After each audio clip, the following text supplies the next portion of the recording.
it honestly has not been the same ever since Nagatoro and My Dress-Up Darling came to an end. There's not really many romance manga now I follow and read on a weekly basis besides Dangers in My Heart and Amaizumi, because, like, they're really good romance, but I'm someone that really, really loves to read a good romance story. It's honestly one of the genres I actively seek out often, more than most other genres. I know that might come as a surprise, as a guy that continuously talks about fantasy stories or reincarnated stories and stuff like that, or even action stories, but deep down, I'm a sucker for a good romance. And I have been desperately for a while now just searching far and wide through manga, webtoons, and everything, trying to find a series that really just sticks out to me, something that I want to read. And honestly, I have dived into a lot of these different series, just seeing what really, something that catches my fancy. And today, I'm making a video discussing a series that I did discover, literally today. It is called Data Ranker. As you can see, there's only 8 chapters out right now. I read them all literally in one sitting. This is a relatively new series, as you can see. It literally came out on May 21st. You know, basically this month, literally a week ago. And it's not really that long of a read. Literally, you could probably catch up with these chapters in about probably 30 minutes, 40 minutes if you're a good reader, like a fast reader. If you're a slow reader, it might take you a little bit longer, but it's a quick read.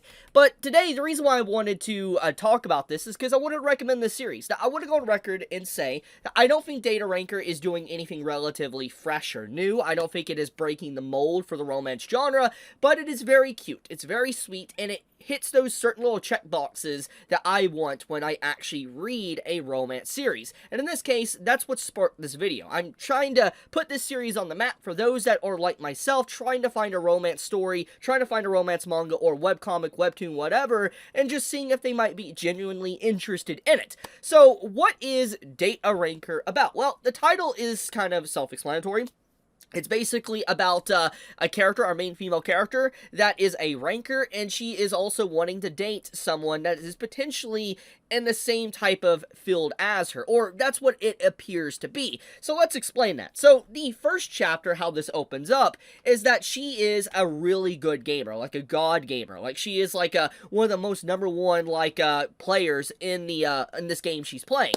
And basically, she was requested to have a duel with this other person that is a streamer. So imagine like someone that's a top streamer, a really popular streamer, requesting someone that's a really good PvP or a veteran of a game to a duel. And the conditions of the duel was that if the streamer actually lost the said duel, they would delete their account. And that is basically where the first chapter of Data Ranker starts off, is that our main female character basically says to the person that she's fighting, delete your account if I win.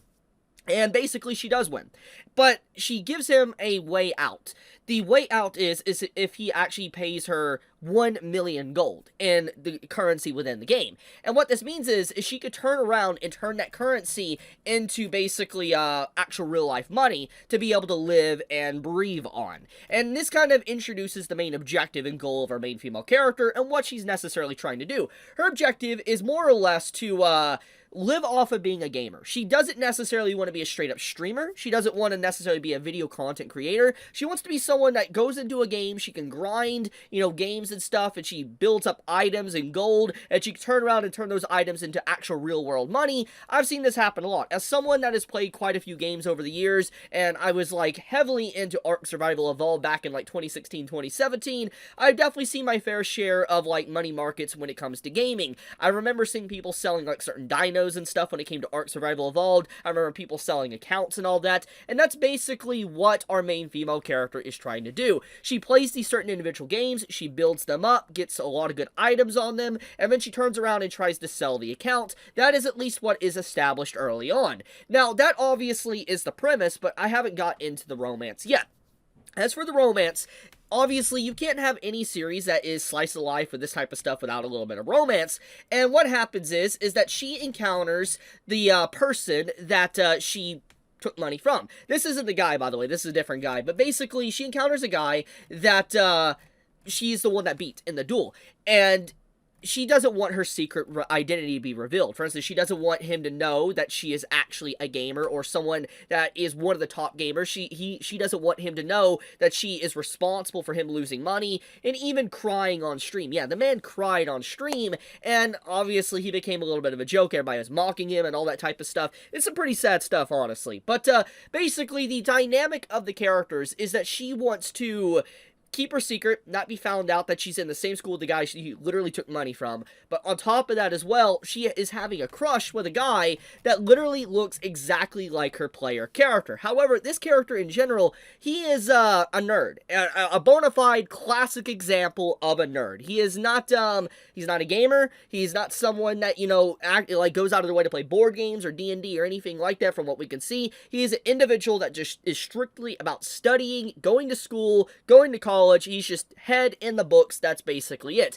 And it's very clear that our main female character, there's a lot to her personality. Actually, there's a lot of depth to her that these 8 chapters give that I really appreciate. For one, at first glance, it looks like she's very shallow. She is someone that only likes people for their appearance, because obviously she wants to be with this guy because, you know, he looks exactly like her player character, and it comes off as a little bit shallow. However, as it progresses, you come to find out she's someone that's not really able to properly have friendships, relationships. She's someone that more or less feels like there's no reason to do arbitrary goals if you don't really know what you're going to get out of it. Basically, she goes through life with a chip on her shoulder and wondering what is the point of doing something if you don't know what the goal actually is. Like, for instance, to relate this into a game, if you're playing an MMO and you get a quest, you'll know on the quest it'll say, hey, you'll get 50 gold here, you'll get this rare item. Obviously, you know what you're going to get when you put the time investment. So that goes into the real world aspect, that she is someone that believes that if she can't really see the actual payoff right at the start, what is the point? So she thinks that relationships, friendships, and stuff like that is relatively useless, because obviously it's more of a hassle. It distracts her away from being able to make money through games and stuff, and it just seems like it's not meant to, it doesn't serve any purpose. It's just she doesn't like it, she doesn't get it. And so it's clearly this story, what it's trying to teach her is to enjoy life. Besides obviously thinking just about money or your own selfish desires, you also gotta know not everything is gonna have an objective or a quest marker or basically a payoff instantly if you start to do something. You know, life is about taking risk and doing a lot of things that you never normally would do. It's about, you know, experimenting and just appreciating the time you have on the planet. And it's clear that that's what the story is trying to build up for her character. So like I said, it's a pretty good series. I like what I read so far. I don't think it is like the best romance ever, but I wanted to put it on the map. I wanted people to become aware of Date a Ranker. It's pretty cute. I like the art style. I like the story. If you are interested in this, you 100% should check it out. I'll have a link to it in the description. But I'll leave it at that. I love you guys. Be safe. Stay healthy. Chibi out.